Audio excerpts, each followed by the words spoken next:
Let's go. Get ready for coaching season. Here we go. Your next speaker, sponsored in April of 2008. He represents you for 2011 and 2012 on the Coach Advisory Board. What that is an organization that's able to communicate directly with corporate on your best interest. So he's put his due time in for that, representing you guys. He's been an elite coach in 2010, 2011, 2012. He's been on the France Elite Top 10 Coach Trip. This individual's been 41 months in a row in Success Club. He's a Success Club 10 All-Star, all the way from Bakersfield, California. Help bring to stage Mygrant.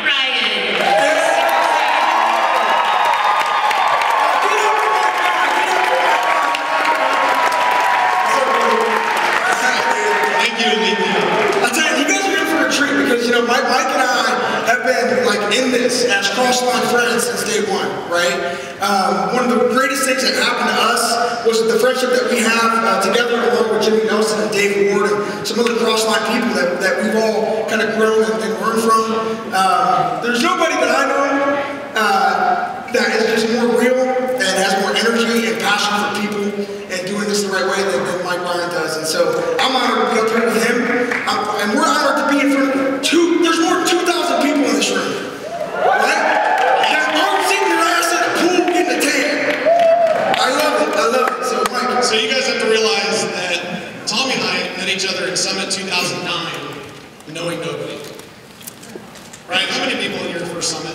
Show of hands. Whoa! That's amazing. First Summit, right? It's a lot to take in. Our first Summit had, what about 1/4, a third of this? Yeah, the first Summit that we were at was 800 people. And at that point, I was just happy to see my feet. I didn't know anything about it. Because every time he was in the workout, please don't let me die. I don't want to be that guy. He was on the floor and can't get up. So Tommy and I, we met at Summit and we just became fast friends. We talked, we talked a little bit on the phone, talked a little bit on email, and we just kept this thing going. And we have more value in the hallway time than we've got to share. And we've shared with so many of you. And anybody on my team, maybe Team Victory in the house today? You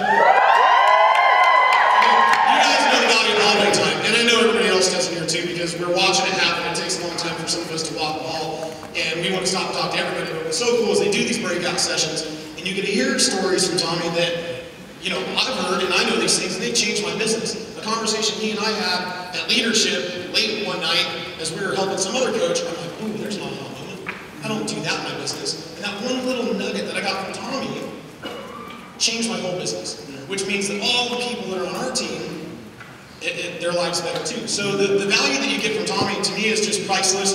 I know we're two really fun-loving guys, and if you don't get movie lines, you probably won't get my humor, but that's okay. I think that's what you guys need to realize is this. We're just like all of you, right? Yeah. Take the friggin' rank and take whatever crap that they put on our name tags and all that stuff. Take that and throw it out the door. We're real people from real places that started with absolutely no knowledge of network marketing, started from zero, built from a dead spot, never had anybody from our upline, built our business for us. We had to do it all ourselves, right? And we've learned about this stuff because we spent the time engaging with other people. And so Mike's going to talk about a little bit about, get you introduced to what we're going to do today. Yeah, so here's the thing with objections. So many people are looking for the anecdotal thing to say in response to the time excuse, the money excuse, the common things that we get, right? But we have to realize that what you're going to learn today, and in 60 minutes you're going to walk away feeling pretty dang empowered, is that so much of the work is laid out before you get to those objections. It's my mission when I go through talking to somebody, truly to connect with them. It's not to go info dump, it's not to go, spew a bunch of P90X facts and 70 fun facts about Shakeology. It's to connect with you about your goals and dreams and how we can help you get there. And what you're going to find today is that the better the questions that you ask, and with a little bit of strategy in those questions, having a roadmap, if you will help you narrow the path so that you probably will find you don't really have many objections. We're going to show you how to alleviate 80%, 90% of the objections that you get. Would you like that? It's up to you whether you like what we do or not. If you don't, that's cool too. So. Yeah, I mean, what I look at in any personal development thing I go to is I'm always looking for one great takeaway, and I think that we can all probably agree today that John C. Maxwell blew the doors off this place with takeaways. And so, there are no new truths. And here's somebody who, what that guy represents is somebody who's amazingly well studied, he's amazingly well read, but he's amazingly well practiced, and he just keeps going and going, so he gets better and better and better. And I gotta tell you, I screwed up more presentations than you can imagine, and here we are presenting with 2,000 lots of people in the room, and we're having a great time doing it. This is like as big as my hometown. It is, I mean, it is hometown. There would be a water tower right over there. Yeah, right there. In the next town. And a cornfield over there, right? Yeah. So one of the big key things here is that you have to be coachable. You need to be humble. It's not about you. It's not about me. It's about the person whose life we want to change. When you embrace that, and when you embrace the feedback, and you take it as feedback, it's not criticism. No different than yesterday when we got done. I was at dinner and I had some good friends we had dinner with, and the first thing I asked them was, hey, you read my presentation today. What can I do better tomorrow? Have the same thing tomorrow. No different than when I hit Superstar Diamond Coach. He and I spent 2 hours on the phone. I'm like, Tommy, help me out. I need some help. We talked for hours that day. 2 hours. The day that he turned 15-star diamond, he and I did on a conversation. We've been success partners and buddies for 4 years now, right? And we're on the phone for 2 hours, and he's asking, hey, what can I do better? He's hitting Superstar Diamond. How many of you would be like trying to collect a $35,000 bonus check instead of getting on the phone and learning about something? So we all can get better. And when you achieve a goal, don't just stand there and go, oh, this is awesome, I'm going to go sit on the couch now. It's like, okay, take a look around. You're at the top of the mountain. It's a beautiful view. Soak it up. Reflect on what you did. And then let's set another goal. Let's look past that. So we're going to apply some really great things today that's going to change. And understand that not everything that we say today is that you're going to get. Catch whatever's coming at you. The 2 or 3 things that are coming at you throughout the next 50 minutes, that's what you want to take, that's what you want to run with. Okay, so probably top 2 things that we get as objections would be time and money. Would you guys agree? Okay, so last time I checked, you don't get less than 24 hours in a day. Does anybody in here get less than 24 hours in a day? There should not be a show of hands, unless it's daylight savings time, I guess. So with that, you have to think about, like what I think about is I kind of ponder, what are these prolific people in our history, and what have they done with their 24 hours in a day? And I think of all the time wasting that people do. I think about when I went broke in the real estate crash in 2008, lost everything we owned, ultimately in bankruptcy 35 months ago from now, 35 months ago. And you realize that we have places where we waste money. Where we spent, anybody buy a bottle of water in this hotel this weekend? You spent like $5 on some chilled water. I'm like, where's the freaking water fountain? I'm wasting that, I don't know. And so, people waste money, And so I don't really respect your time excuse, and I don't respect your money excuse a whole lot. And so, I built this business for being millions of dollars in debt, and it just means I had a big why. And so when I communicate with people about this, my goal is, a not nice way to put it is kind of pigeonholing them. It's to ask them enough questions to make them realize they have the time so that they can't use that against you. And I don't know how many people, when you have somebody who seems like they want to buy a challenge pack, say, well, you know what, give me a call on payday. Maybe you ever get the payday excuse? Right, that's pretty common too. And it's like the 2-week thing, just the 2-week you to death. And so what we're going to do today is demonstrate the preemptive attack, if you will, to how to get there. Fitness level-wise, that's an easy one too. Somebody asked yesterday about people that are super fit. I'm like, you know what, if I meet somebody who's super fit, they're just as easy to recruit as somebody who's super fat, somebody who's just down the middle. It doesn't matter. Everybody needs what we have, and we're going to show you different ways to attack that. So there's something I came up with. There's one misspelled word, but here's something I came up with. It's called the 7 R's. I didn't misspell it, but that's okay. And so think about this for a second. If we sit down next to each other at Little League and we're watching the kids play ball, and I sit down and I start telling you, hey, you need to take my challenge. Hey, you need my Shakeology. Hey, you ever heard of P90X? It's awesome. You're going to get really super sore. You're not going to be able to walk right to it. You ever heard of Shakeology? That stuff's great. People say it wrong sometimes, Shakeology, PX90. And so they go in and they start trying to recommend. And the problem is, they didn't have any rapport or relationship ahead of that. And even if this is somebody on Facebook that you went to high school with and you haven't seen them in 15 years or 20 years, you need to know what they've been up to. You have to reestablish some rapport and relationship. Because even if I played soccer or golf or something in high school with that guy, that doesn't mean that he still does those things today. He might be a farmer. He might be a doctor. He might be a teacher. His life might be 100% different than it was when we were kids. So who am I to assume that I know his situation? And unfortunately, when we get so many coaches that ask us, hey, what do you say when somebody says this? Instantly what comes to mind for both of us, I will speak for you on this, is that you just didn't ask enough questions in the first place. Now, there are times where you didn't have enough time to do it. You're in the checkout line at Target, you're at the grocery store, somebody's late to get a kid picked up and you just don't have time to make the exchange, that's okay. But in a normal situation where you do have enough time, most often, when you follow this path, you're going to realize that you put rapport and relationship first, then you make your recommendation. So in the rapport and relationship, we've caught up. We know a little bit more about what's going on with you. We form you. We talk about your family, occupation, recreation. And then, after the recommendation, they get signed up for a challenge. And you're going to retail. That says retail. It's retail is the next one. Rapport, relationship, recommendation, retail. Then recruit, then retain. Then you repeat it. Those are the 7 R's. Write them down, 1 through 7, right? Everybody in the back got that too? It's kind of hard to see back there. So rapport, relationship, recommendation, retail, recruit, retain, repeat. Now, people don't buy what you do, they buy why you do it. Has anybody ever seen one of the most viewed TED Talks of all time from Simon Sinek? Right? It's the Start With Why. It's been viewed like 40 million times. It's 18 minutes, it'll change your life. It's on this topic, and here's what it is. Most people go out and they lead with the products. They lead with P90X stories, Shakeology stories, T25 stories will be the next thing. That's the one. Okay? Then sometimes you run into people and he might say, oh, well, you know, I'm a computer tech guy for this hospital and you know, I'm a pretty computer savvy guy. And you start talking to him about social media. Oh, it'd be really easy for you to do this and blah, blah, blah, blah, blah. You're just talking about the how. You know, social media, person to person, that's your how. They don't buy what you do, they buy why you do it. They don't care that you're doing P90X, they want to know why are you doing P90X? Because it makes me feel good, because I sleep better, because I have a clear thought process, because like my attorney friends that are in the room who show up to court and they feel great because they had a great nutritious breakfast, Shakeology, and they worked out that morning. The hippocampus, like Tony Horton talks about, the hippocampus part of your brain's flowing all the good healthy stuff, life's feeling good, they're sharper on their feet. That's a win-win for that day. So we connect with them about why you do it. Don't share what you're doing, share why you do it. And we all get that common innocuous greeting every day of, hey, what's up? Or hey, how you doing? And most people answer that greeting wrong. They don't even listen. You know, hey, what have you been up to? Good. Like, what the heck? I didn't even get someone ask you. It's like the fast food person, is it for here to go? And sometimes you'll have to go to Starbucks and they say, is it for here to go? It says, it's here for go. And they're like, what? You changed what I say. What do you want? I don't know what to do. Just hand me the coffee.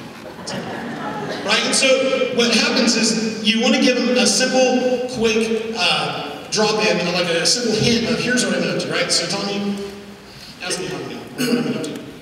Hey man, what have you been up to? Hey, man, I'm doing great. I've been doing that P90X thing from TV. I'm doing their other one called Insanity. Dude, I'm feeling so freaking good. I've been sleeping like the best I've slept in here. Hey, what are you up to? Nothing really. Okay, so what happens is I drop in the subtle hint. It took about 6 seconds to just drop the hint of a unique answer to the same question we get many, many times a day.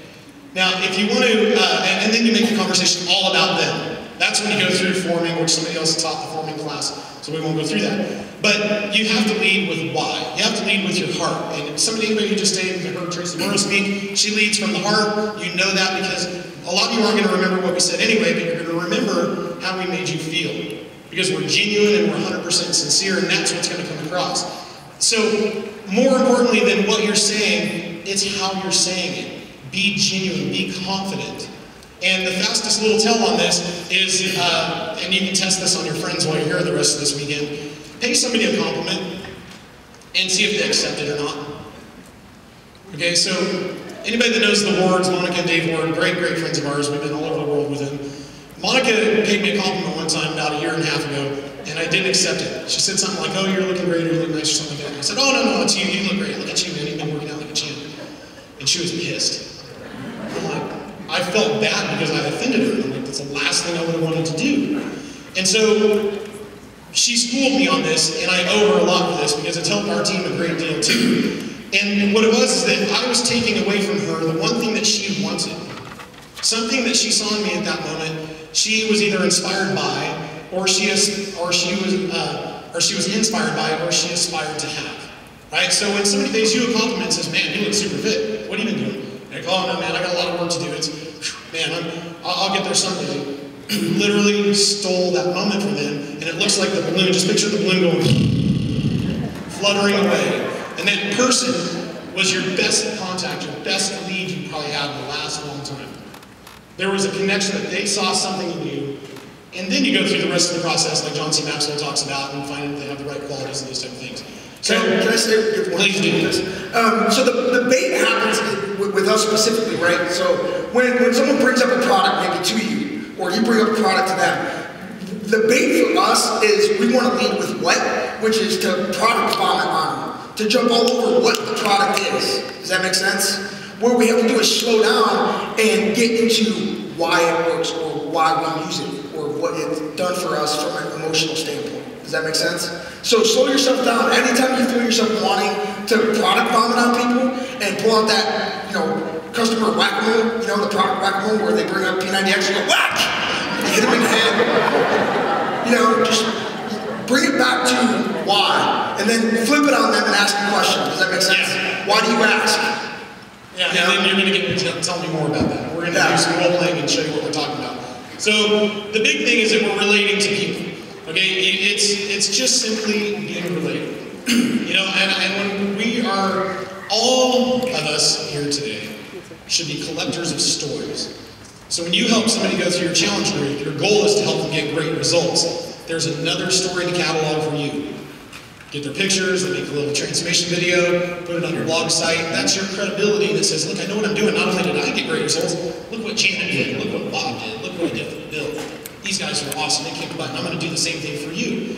And so I like to make sure I match the stories up. Now for all the people that are newer coaches that maybe even haven't coached somebody through a challenge group yet, TeamBeachBody.com has all these amazing transformation stories, all the transformation winners that are out there. And so go learn those stories and make sure that, I don't share an obese guy, skinny guy, muscle build stories, and I don't share the skinny guy weight loss stories. We try to match people up, and that's a big key thing in relating to people. So this is a key one you definitely need to write down. Facts tell and stories sell. Another tree analogy with an axe, like John C. Maxwell was talking about today, when I thought the story I thought he was going to tell was that picture that your prospect that you're talking to is a tree. And every time you say a fact, you're digging that axe in there nice and sharp. Psh, psh. Every fact, you're just cutting that tree down. You're killing your deal. Okay, so you have to be a master of telling stories. Has anybody here ever watched a movie? You ever read a book? There's a lot of hands going up. Seriously, you don't have TV? You're liars. So, think about it. We've all told stories. We told a story about what we did last night. We told a story about the great golf shot we hit. We told a story about a great workout or how sore you are, whatever it is. You start getting good at telling stories. Guess what stories have? They have a beginning, a middle, and an end. Make sure they have an end. Don't go too far on those. If you need help with telling stories, probably one of the best books on this topic is Tell to Win by Peter Guber, self-made billionaire, the guy that bought the Dodgers. Amazing book, Tell to Win. And he was featured in Success Magazine one time as the speaker on the little audio disc that comes in there. And he told a story about how Magic Johnson came into his office to sell him on opening this chain of movie theaters. And so Peter Guber's telling the story. He says, yeah, Magic Johnson wants to make a meeting. He's like, hey, it's Magic Johnson. Of course I'm going to meet Magic Johnson. I'm a big sports fan. Magic comes in, tells him about this country where they have these moviegoers who are very, very social people, and they don't care about the reviews. If a new great movie's coming out and they want to see it, they're just going to go see it. And the interesting thing is, if they don't like it, they don't tend to tell anybody. But if they do like it, they tend to tell everybody. And then he goes, the weirdest thing, he goes, they spend 2.5 times ticket price on concessions, which it's where we make all our money. Guber cuts him off and says, whoa, imagine, where is this? Is it Qatar? Is it Mexico City? Where is it? I want to go there. Let's build movie theaters there. This is perfect demographics. He goes, oh, it's 6 miles down the street in South Central LA. Right, so do you want to open with, hey, I've got an MLM for you to look at. That's ghetto fabulous. You don't, never, right? So he sold him on that. But guess who just bought the Dodgers? Magic Johnson and Peter Guber bought the LA Dodgers. So when you understand the history behind how did they get together as business partners, that's a pretty important story for you to know. Because you don't realize who you may be connecting with, who's that person's life that you're going to change. I mean, I sold the guy that was the trustee of the court that did our bankruptcy, the guy that they said, don't talk when you're in court, it's only yes or no answers, period. And if you say anything else, like seriously, just don't say anything else. You felt like you were going to be an objection machine or something like that. And then the guy, you know, I was telling you the whole story, so we're tight on time, but the guy ends up buying P90X for me later that night, and from bankruptcy. I mean, a lien in bankruptcy. Like, are you kidding me? We're just people. We have the same issues. We want to be alive. We want to be healthy. You want to look good, feel good, love good, be well, treat people well, respect. We all have the same needs. So, tell those stories. Get good at telling the stories. You've got to be willing to fail. And in the process of this, you need to narrow the path. So, there's another great book that's called Switch by the Heath brothers. And Dan and Heath go through and talk about how a person is like, picture an elephant with a rider. The elephant is your emotion, and the rider is your rational side. Now you need both to make this work. You have to steer and guide the elephant. But obviously the elephant's such a powerful beast, and will overpower you like that. So in the book they talk about how, you know, kind of like how people buy an emotion and they justify with facts. If anybody ever bought a home and you walked in and you're like, oh my God, I love this place, I gotta have it. That was emotion, and they justified it with facts, like did it appraise, how are the comps, is it, you know, are we overpaying for the neighborhood, are the interest rates good? Fact. That came second. So you get people wrapped up in the emotion of the thing, how they're gonna feel better, look better, and you know, what's it gonna be like when you lose 35 pounds? Because losing 35 pounds isn't the answer. It's what are you gonna feel like when you've lost that weight? What's that gonna be like for you? Tell me more about that. And then, you want to narrow the path. So I don't give people the website and say, here, pick a challenge pack. What are there, 20-something challenge packs? There's a lot. We need to ask enough questions, and let's get this down to 2 choices and one that shines. Maybe you might even just give them one and just make a strong recommendation. That, hey, it sounds like, with what you talked about, that, you know, time is tight, you want a little bit of cardio, you want a little bit of weight. You know what, T25 is going to be the right thing for you because it's, you know, 25 minutes a day, 5 days a week. We have stuff that's shorter, like 10-minute trainer, but this one's going to get you results on your schedule. You narrow that path. If you give them too many choices, they tend to never act. So, does anybody in here want to go through the whole process of meeting somebody on Facebook or somebody at the grocery store at Little League, having all that conversation, all that back and forth, to have no response? It kind of sucks, right? So, don't give them too many choices because that's the fastest way to kill it at that point of the deal. And the way that we learn this is just from unwinding our failures of killing deals. And I gotta tell you, in 2009, when I really hit the business hard, I talked more people out of it than I ever talked into it.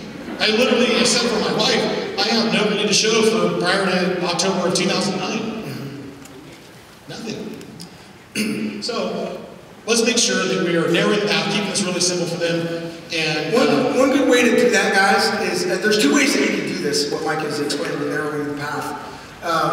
The first way is you're going to talk to anyone and go put them through a process to determine what pack might be right for them, okay? The second way that I know a lot of coaches use, successful coaches use, is to be specific about the type of person you're looking for, right? So if you're going to look for people, maybe I'm looking specifically for people who would like to lose up to 20 pounds in the next 60 days, or need to lose 50 pounds or more in the next 90 days, that are willing to be in an accountability group. Maybe I'm looking for a specific person, so now when I'm having a conversation, I'm actually going to interview them to see whether or not they fit my category of what I'm looking for. Does that make sense?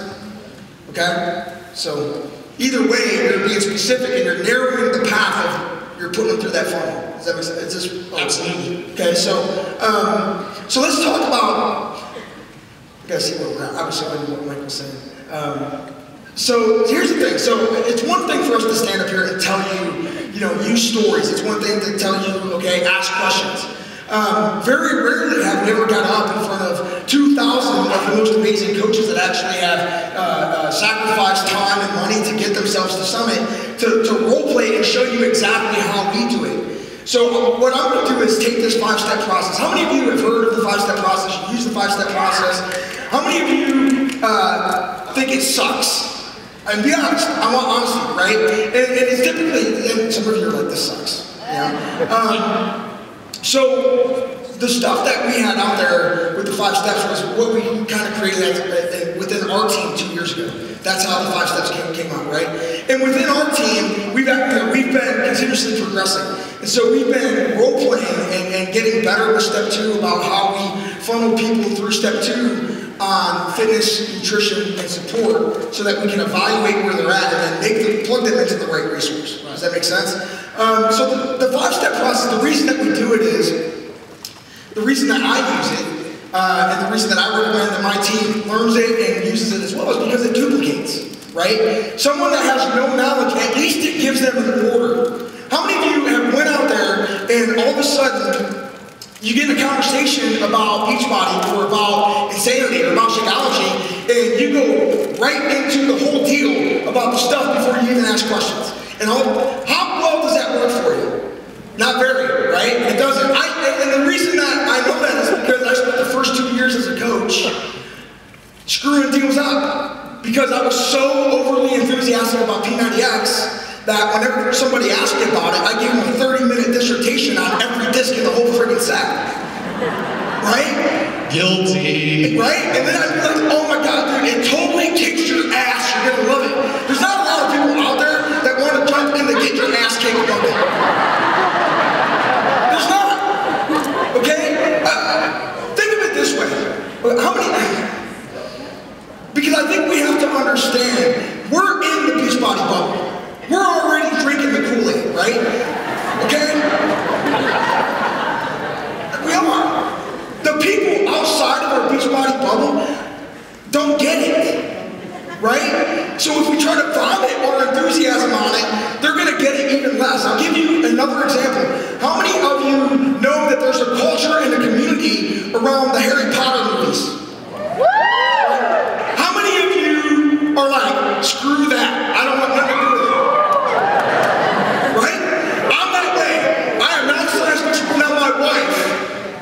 As amazing and as beautiful as she is, sends me to the movie thing. It says, honey, can you get, I want to watch all 3 Harry Potter movies. And I'm like, no. Hell no. You're going to be watching it with the dog, baby, because I'll go over here to Facebook and start recruiting somebody. Okay? Because the thing is, I didn't get it. And if all of a sudden they start, if someone that was in the Harry Potter community blasted at us, the ones that don't like it, about what's so great about it, the only way she got me to that movie was she slowed down and she says, so let me ask you something. She asked me a question. She stepped to me on Harry Potter. She did. She stepped in, she was, well honey, first of all, I can totally understand that you're not into it, but let me ask you something. Have you ever even tried watching it? No? So, what do you have? I mean, what do you have against something that you've never even tried? Who influenced you to be against this stuff? You know, right? So my wife, she stepped to me. She used my own shit to get me to like Harry Potter.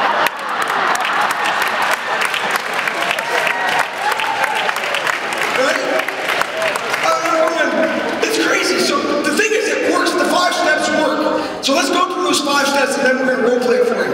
So in the 5-step process, it allows us to prevent objections. It allows us to navigate around them before they even happen because it takes us out of the equation and makes it about the other person and their needs. Okay? And if our mission is to help people, then we need to make it about people. If we make it about products, you don't lead products to people, you lead people to products. You guys understand that? When you use the 5 steps, it'll help you learn how to do that in a more professional way that's actually serving the other person. And when you sign up a new coach that has no people skills or nothing, it at least gives them a chance before they go out and screw up the first 100 people that they talk to, right? So, the 5-step process. So, the first step is inviting. We talk about inviting all the time. There's multiple ways that you can invite people. So, here's what I want you to do first, okay? When you're out in public, how many of you go in public? That's pretty much all of them. How many of you don't? How many of you are hermits?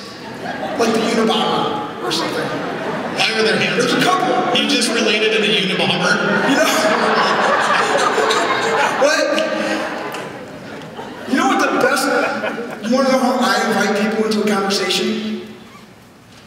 Just smile. How many of you know how to smile? Okay, that's the best way. A smile and a hello. A smile and hello, right? Hey, how are you doing?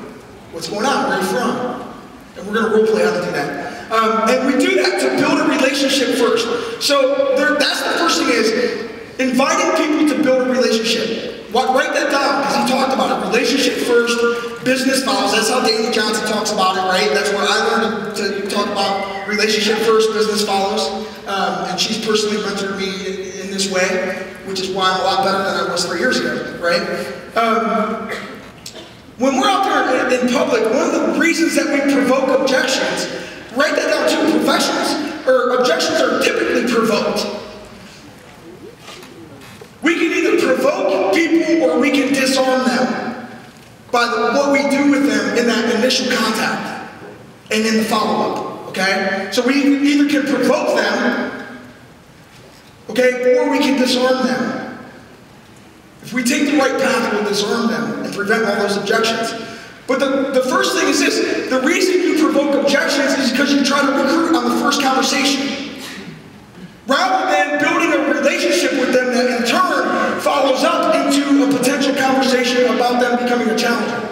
So when I'm out in public, right, when we're out in public and we're getting that, maybe it does come up. If they bring up Beachbody, I want to get out of the conversation as fast as I can. That's the truth. I don't want to sit there and have a 30-minute conversation in the middle of friggin' Walmart with some guy with 3 teeth and long hair who looks like Billy Ray Cyrus. Right? I want to get his information and get him connected to me on Facebook. So that I can, how many of you use Facebook? It's pretty much everybody, okay? Facebook is your store. It's the front window to your business, right? So I use that as a connector. Bring them there, that's where they can see the rest of the story, all right? The second time we invite people is to become a challenger. And we have different approaches for that, right? One approach is simply, hey, I'm going to be running this challenge. I think you might be great for it. Have you ever considered, not being fat anymore? Maybe. I don't know.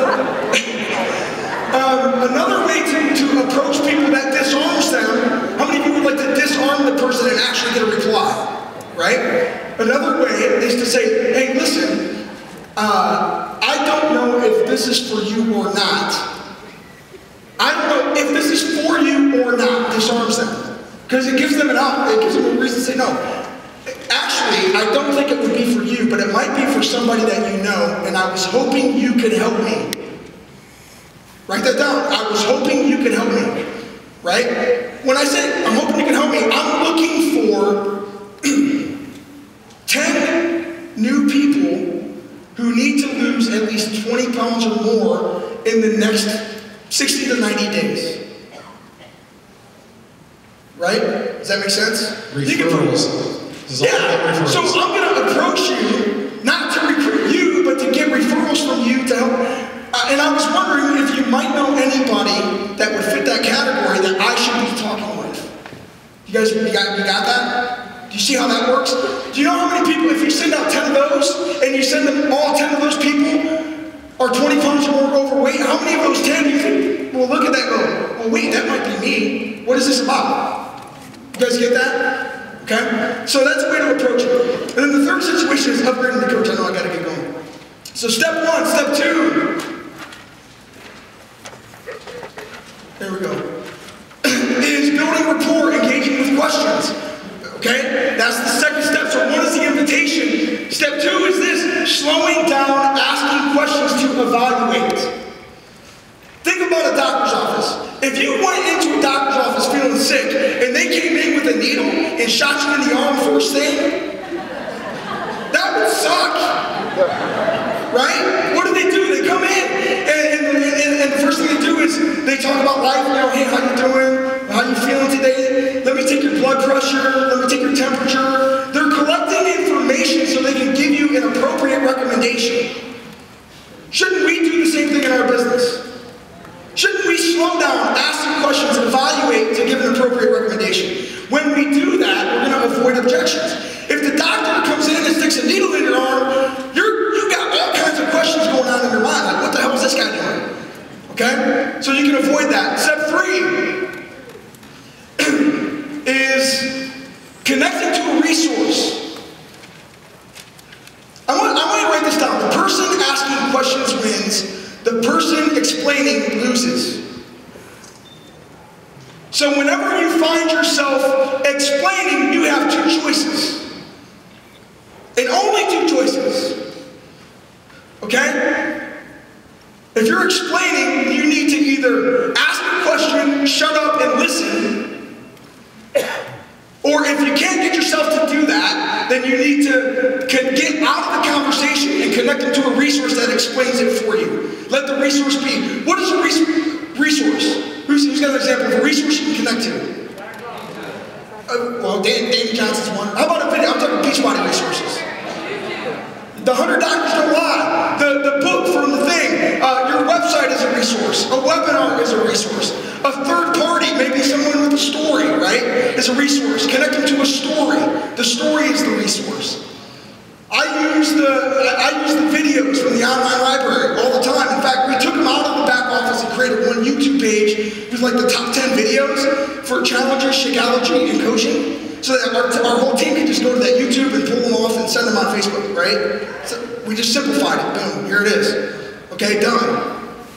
Are you using those videos, connecting people to them? Okay, step 4 is follow-up. Follow-up. Write that down. The fortune is in the follow-up. Are you following up with people? Or are you just having conversations that go unlisted and then you're not having a plan for the follow-up? Okay, and then step 5 is closing and roll. So here's what we want to do. I'm gonna get Mike up here. So I'm gonna role play with Mike. Can I keep my own name, or do I have to be a fake person? No, you can be Mike. Just pretend like you're you, but you're not already in Beachbody. And you're, okay, so the first situation is, I'm going to show you how I would 5-step somebody, or how our team would 5-step somebody in a public situation to build a relationship and get their contact. Would you guys like to see that? Okay. All right, so this is how I would go about getting a contact with the situational role play. The first thing is,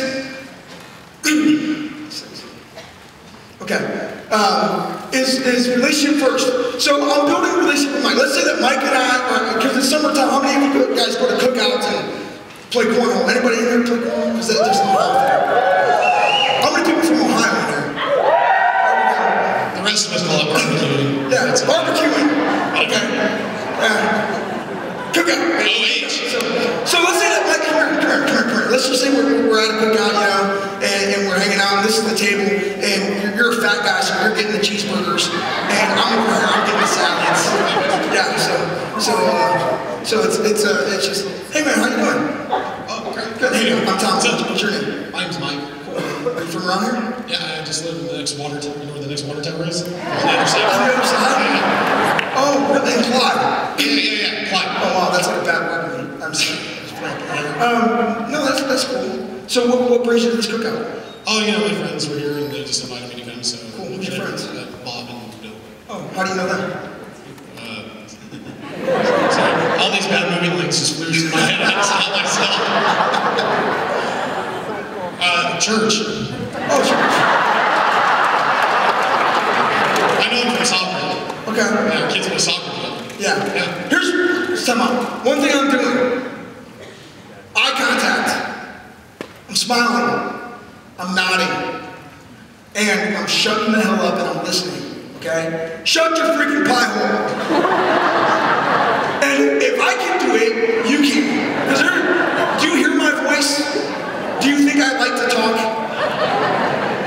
It took a long time for me to learn to shut up when I'm talking to prospects, okay?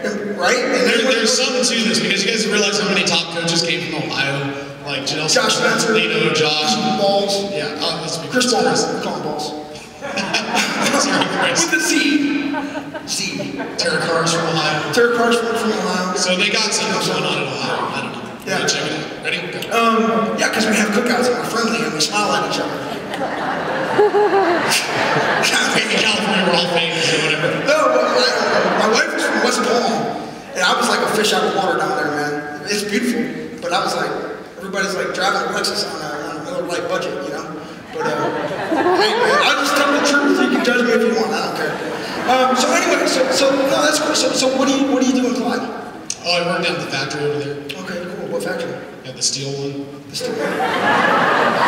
What do you like about that? Not much. I have to stand on my feet all day. I breathe pretty probably dirty stuff. I don't know. Yeah, it's just the guy I have to work next to, he kind of smells funny. And seriously, it's a problem. I can't I went to the boss, and the boss just told me to suck it up and deal with it. How long have you been working there, man? 7 years. Cool. It's been a while. Yeah. 7 years of hell? It sucks. Yeah, how's your family feel about that? Well, or do you have a probably family? not good. Do you have a family? Yeah, I said my kids play soccer with Mom and Bill. Oh, that's That's true. And then you need to pay attention to what they say. Hey man, my wife's over here with my baby. I gotta get going, but I'd love to stay connected to you. Are you on Facebook? Yeah, I am. So cool. Cool. Yeah, when you get Why don't I go ahead and you got your phone? yeah, grab my phone and how do I look you up on Facebook? Yeah, add me in. Okay, cool. That's all I do. Get him on Facebook. It's a 3-minute conversation. I want to bring him to where I'm at. Does that make sense? Right? I want to bring him to the office where he can see and learn more about me and what I do and all the stories that I share on there, all that stuff. Which your Facebook page is, please have a good strong mix of personal, not a big beach billboard. Yeah. Run a good Facebook page. It shouldn't be 800 Shakeology ads and join my challenge, take my challenge. Yeah. Come see my challenge. Can I tell you more about my challenge? Can I challenge you? It's challenging. Lighten up on that stuff a little bit and you're like, yes. I mean, imagine if you're not a Harry Potter fan and the Harry Potter fan had all Harry Potter stuff on his Facebook. How many times would you go to his Facebook? Block and delete. So what are we doing when we're just all Beachbody all the time? To the people on the outside. This isn't about getting the Kool-Aid drinkers to drink more Kool-Aid. It's about getting the people outside of it to drink the damn Kool-Aid, right? Okay, so here we go. Let's say, how many of you get into a conversation where you're actually talking to them about becoming a challenger? Like maybe you've made a post or you're talking about the stuff, right? And you get in that conversation and then something goes wrong and like they don't reply or they don't write back. I can't afford it, all of that stuff, okay? So, let's say that I'm talking to Mike, and Mike, let's say I'm in that situation with Mike, so we've already invited him into a conversation. The first thing that I personally do is I get them off of Facebook and get them onto the phone. That's what I do. Now, some of you, but you can do, the great thing about the 5 steps is you can follow this and do it through chats, text, phone, face-to-face. You can use it in any medium, all right? But let's say he's going to be a challenger. and so what I'm going to do is invite him to a phone call, okay? And when he gets on the phone call, the first thing I'm going to do is spend 2 to 3 minutes about life. And then I'm going to spend the next 10, I'm not going to spend all 15 minutes here because we only have 15 left. But I'm going to talk to him about asking questions about fitness, nutrition, and support, which is the 3 pillars of what we do as a challenge. This is step 2. This is step 2. The reason why so many people get objections is they do not spend enough time in step 2. Right. And this will eliminate all those stupid responses of, I can't afford it. If they can't afford it, they just have not seen the value in it. Yeah. We don't talk price, we're talking value. Or somebody would have bought $5 water. Right. Right? Yep. Okay. So I get Mike on the phone. We're going to talk about the challenge. We're going to talk about where he's at and whether or not he fits what we're looking for. Okay. So ring, I call you up. Hello. Hey, is this Mike? Yeah. Mike, hey, this is Tommy, the guy from Facebook. Oh, hey, what's up, man? You're the guy from the cookout deal. The cookout, yeah, I mentioned the other day. How's your kid's soccer game go this week? It was good. They lost, but we had a good time. Okay, cool. You talked to Bill lately? Yeah, I saw him at work. How's things going at the factory? Same old. Awesome. Well, hey man, I know that you replied when you sent me a message saying that you wouldn't mind losing a few pounds or whatever, and you had some questions about this challenge stuff that we do. So typically, what I do is just get on the phone with people. So I'm going to explain to him what I'm going to do. I'm going to set up the process. Okay. So typically, what we do is just get you on the phone, ask you a few questions about some things to just kind of evaluate where you're at and what you need, and hopefully we can plug you into the right program and get you set up with the right accountability group. Does that sound cool? Yeah, that's fair. Awesome. So why don't we go ahead and start with fitness. So talk to me about your exercise habits. What are they like? Well, I walk a lot at work and, you know, chase the kids around on the weekend, ride bikes with them a little bit. Nothing too rigorous. Okay. Yeah, so right? Just basic. When's the last time you actually did any kind of exercise program or anything like that? It was before I worked at the steel mill, so it's probably been about 7 years. Okay, so it's been a while. Yeah. Okay. So what kind of exercise do you like? Do you like more like lifting weights and strength training, or do you like jumping around and sweating with really hot girls? Oh, yeah. Where's Kelly? She's right there. She's right there. Better say strength training. Well, yeah. What type of stuff do you like to do? Yeah, I like I don't know. Yeah, like I like lifting the weights, but I know I need to get. I mean, I keep reading. You know, people talk about gotta do cardio, and so I guess I have to do what I have to. What should I do? Yeah. What would you recommend? Well, I don't know yet. I got to ask a few more questions, depending on right. I'm not going to get baited. Who's in control here? Him or me? Right? Well, so you know, typically our programs go anywhere from you do 10 minutes a day or 25 minutes a day for 5 days a week. You know, all the way up to like an hour a day. That's pretty intense, 6 days a week. As far as like how much time every day, you know, we recommend that you exercise at least 20 to 30 minutes a day. And we have programs that can be that little. Would you prefer something that's like 20, 30 minutes a day, or something that's like 45 minutes to an hour a day? Yeah, the shorter one. The shorter one? I just want to get started. Right? Just get started? Okay, awesome. So I just don't want to quit. Yeah, totally. Which is why, and we're going to talk here in a second, I'm going to start, talking to you about the support system that we have in place to make sure that you don't quit, that you actually use the stuff that we put you into and get the results that you need. Is that cool? What about your eating habits? Tell me about those. Like, what's a typical day for you eating? Well, I usually don't get breakfast on the way out the door because I'm kind of late and I help get the kids off and then go to work. So I probably don't get my first food until lunchtime and then come home and have a big dinner. Okay, awesome. So what do you do for lunch? I just eat in the cafe at the place. Cool. So how much money do you spend on that? Oh, it's about $8. Do you guys understand what I'm doing here? Right? I don't have to tell him about a $4 shake. He's telling me about his $8 lunch that he eats every day. So when I make a recommendation for a $4 shake, okay, because I'm going to say to him, hey, I think we can get you started on your health journey, and not only that, I think we can start saving you some money on those expensive food bills that you have because of your poor eating habits, get you going in the right direction, actually save you money, keep you accountable, and do it that way. So, so cool. I mean, how many times a week do you go out to eat?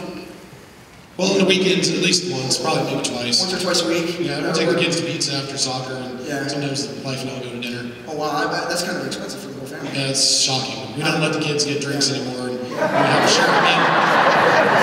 We go to the buffet and eat it all, and I'm thinking of Ohio, and I'm messing you guys up, sorry. I love food, man. This is awesome.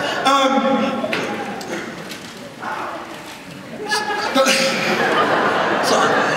The other thing that I would do if I'm on the phone is I would be taking notes. Everything he says. It's going to remind me, and here's what it does for me when you're taking notes as you're on the phone, is it keeps you on track with what he's saying, right? You're more intent on listening. If you want to be a better listener to people, which is what you want to do, if you want to do this right, is to shut up and listen, then you're going to want to take notes. I don't care what you do with the notes. Some people will take them and file them and organize them. I have a big pile of notes that like once a month, I go on my desk and it looks like a crap load of stuff. I just pitch it, you know? So I'm not... I don't do that. I save those notes. I find later, randomly, seriously, even 6 months later, I'll find it. And that would be the best way to do it, would be to save it and organize your customers or whatever, or your prospects, to go back through them and say, hey, I wonder what happened to this guy. I wonder what happened to this guy. Does that make sense? Because their situations change. Yeah. You know, something changes and things kind of unlock it. Because everybody, when you get a no, it just means not right now. It's just a timing thing. It's never a hard no. Yeah. So talk to me about this. Yeah, you're back on the phone. So just a few more questions here, because the third part of what we do is the support and accountability. So talk to me about, I mean, is there anyone around you, your wife, your kids, some of your buddies? Do you think they're going to support you in this, or do you think you're going to run into some trouble with them helping you in this journey? Well, the wife does, because she's been encouraging me to lose some weight. She said she wants me to look sexy for her. Oh, yeah? Okay, that's awesome. I think you look sexy anyway, but we're not going to. Thanks. Cool. So does your wife exercise? Has she ever done any of our programs? She's done some aerobics classes before, and she likes to dress like Jane Fonda. Well, just so you know, I mean, I would also be more than happy to sit down with your wife and go through the same evaluation. Maybe she could start a program, and you could start a program, and you could do your thing together. We could share one program? You could share one program, but she might not like the one that you have, or whatever. I just spent some time with her as well. Okay. And do that with her. That's really up to you. Yeah. So I think that's good. So the important thing is this: for you to actually get results, you're going to want to have support both locally there, like in your home with your friends and all that stuff. So if you have any buddies that might want to do it, that's cool too. The other thing is you're going to want support from the larger team. So we have a team of coaches that help people in these accountability pages. So once we go ahead and get you enrolled with the challenge pack, get you started on that, all we're going to do is have you add in a healthy breakfast with that, because that's going to be important for you to do as well. Because here's the thing, at this point I think he's ready to enroll, so I'm not going to show him a video. I don't think he needs more information. I think I've dug it out of him. But some people do. Some people, if they're him on, right, and they have questions, or he's saying, well, how much is this going to cost, blah, blah, blah, blah. I don't want to explain all that. I'll just say, well, listen, it sounds to me like you have a few questions. Why don't I do this? Why don't I go ahead and send you a couple of videos that will explain to you a little bit more about who we are, what we do, and why we do it. Okay? So is it okay if I send you those videos right now to your Facebook? Do you have about 8 to 10 minutes that you can spend watching those videos and then quickly jump back on the phone with me? Does that sound cool? Sure. Okay, awesome. But in this situation, I don't think he needs the videos. You guys understand that? Okay? So I'm just going to say, well, listen, quite honestly, there's a new program called T25. In fact, I know this guy, Tommy, that was in the test group, and he lost 23 pounds in the first 8 weeks. We're going to have 25 minutes a day, 5 days a week. That really works, huh? Yeah, totally. Dude, yeah. Let's do it. I don't tell him it's an ass kicker. It is, but I don't tell him that, right? Because I don't want to scare him off. Right? They have to feel like they can do it. In fact, I might say to him, you know, one of the greatest things, actually what Tommy was telling me is, one of the greatest things is that there's a modifier in it, so it can be as low impact, like you just want to get started. So it'll probably be a little bit more intense than walking for that time, so it'll get you over there. All right. So cool, so are you sitting at a computer right now? Yeah. Okay, awesome. So why don't we go ahead and do this? Why don't you go ahead, I'm going to give you the website for you to go to enroll, beachbodycoach.com/whatever. You stole whatever? Yeah, so I want you to scroll, are you at the home screen yet? Yes. Okay, awesome. Why don't you go ahead and scroll down, and there's a join button there with a really sexy guy in some silver underwear. That would be me. I'm on your join button if you don't know that, which is pretty cool. Silver underwear guy. Mike has a blue underwear picture, so we're even, you know. So cool, and I walk him through the enrollment. Does that make sense? Does that help you guys? Okay, awesome. Which is really cool, and keep going. We're gonna go. So listen, sometimes you will run into objections. There are gonna be times when you run into objections, right? People have excuses. And they can have objections. And so there's several ways. I know, Mike, when you run into someone that might have an objection, we're going to give you 4 concrete ways for you to handle those situations in a better way. The one thing I will tell you is this. Don't get defensive. If we take a defensive stance, like if we take offense to the fact that they have an objection, or they say something negative, or they think it's too expensive, if we try to defend, then you're going to crush the deal. Slow down. Yeah, please do not be defensive. Their excuse and their objection has more to do with them than it does with you. Yeah. So don't make it about you by getting defensive. You guys understand that? So the first thing you like to do with that is... So what I like to do is when somebody, say they have a series of questions, or they have a few questions, or maybe it's a hard question, and they're just saying, look, I just don't know, I just don't think I have the money for this right now, it's a payday thing. So hey, it sounds like you have a lot of questions. If I help you answer those, will you move forward with me? It takes them off their game. Okay, so just because they say that doesn't mean you have to accept that, because if I'm talking to this person that's at freaking Starbucks, they're wasting, $5 on a cup of coffee, and they could have made it home for 50 cents. So I just don't get hung up in that part. So it sounds like you have a lot of questions. If I can help you answer those, will you move forward with me? Which invariably they're going to say yes. Occasionally you get a no. If they say no, it was great talking to you. Follow me on Facebook and we'll stay connected. And then I circle them back to step 2, and I just start asking questions again. And you go right back through. You go right back through. Say, hey, so you said you had a lot. You said you want to lose 25 pounds. Can you just tell me more about that? Like, what's it going to be like for you? Is that a blood level thing? Is it, you know, a waist size? Is it looking good for a wedding? Like, just tell me, what is it for you?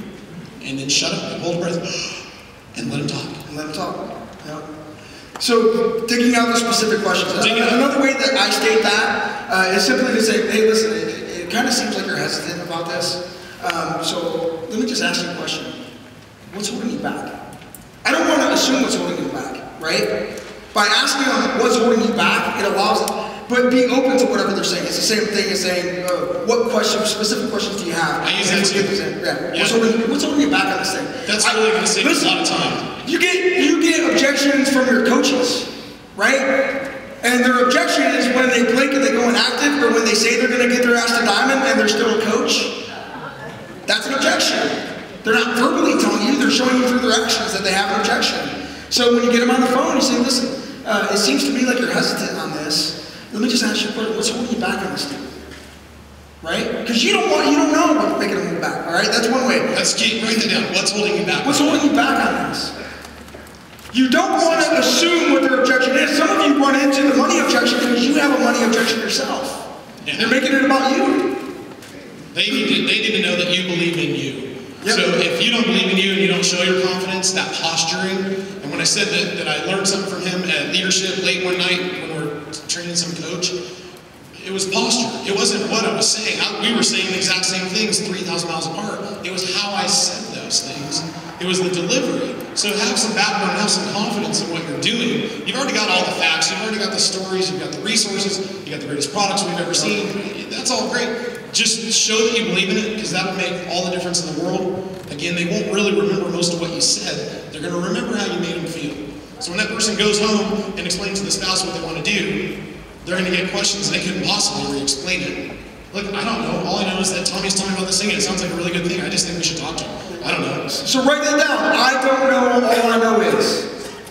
Right? How many of you have used that? You get in a situation, somebody has an objection, maybe they say, man, this seems really expensive. You know what? I don't know. All I know is my 62-year-old mom, and you follow that up with a story. My 62-year-old mom was on cholesterol meds for 22 years, and after drinking this stuff for 3 months, her cholesterol went from 280 down to 140, and she got taken off her meds, and she's never been happier. She thinks it's worth every single penny. So value, right? Value. Yeah. So I don't know. All I know is followed by a story. Okay. And then the last way is validate and overcome. Validate their concern, right? Man, this seems expensive. So give me that one. Man, this seems a little bit expensive. Yeah, I don't know, this stuff just like, $120 a bag, like for protein shake, really? Yeah, you know what, man, I'll be honest with you.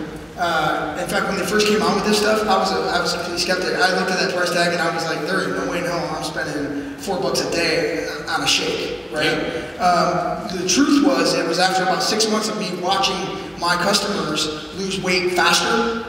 Let's say his issue is weight loss, right? It's after watching a lot of people. So there's always a lot of people that have used it to do something, right? So I give them a general story. General. Yeah, there's a lot of people just like you that started out skeptical, but once they added it into what they were doing, they started feeling better and actually losing the weight a little bit faster. So I don't know if you want to take a year to lose that 20 pounds or if you'd like to get it done in 3 months. Obviously, I went to 3 months. Cool, awesome. So then I strongly recommend that if you want to get it done faster, because most people want to get it done what? Fast. Right? You guys understand that? So listen, validate and overcome. Don't attack them for it. Say, listen, I totally understand. I was a skeptic too, where I've had a lot of people that felt just like you, and this is why they overcame it. And this is what's happened to them since they made the choice to actually do it. And I might say, you know what, the great thing about it is this, dude, if you take it and you think it sucks, you got 30 days to send it back and actually chug the whole thing. And if you don't like it, honestly, or it just doesn't resonate with you, you're more than welcome to send it back. So it's not like a contract like a cell phone? No. Oh, okay. All right, so So why don't we go ahead? And that's it, guys, right there. So listen, at this point, let's give you some things to take home from this, right? I don't know what little nuggets you got. Maybe there's some things you're doing well and some other things that you can get better at. How many feel like there's some things you can get better at? And maybe that's a lot of you. That's good, because that means that you've gotten something out of this today. So we've shown you how to identify objections, posture and prevent, how to use the 5 steps and handling objections. For you guys, what's important is that you take those 2 or 3 things that you learn, whatever was coming at you that you can get better at, you immediately go and you apply them. I strongly recommend that you pick partners or people around you. Go ask your spouse, honey, can I practice on you?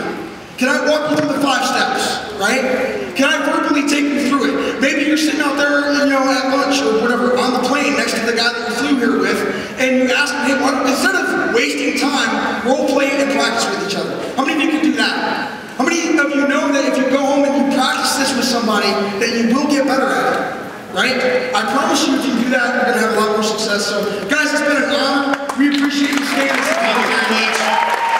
Thank you for having us. We appreciate you guys making it to Summit.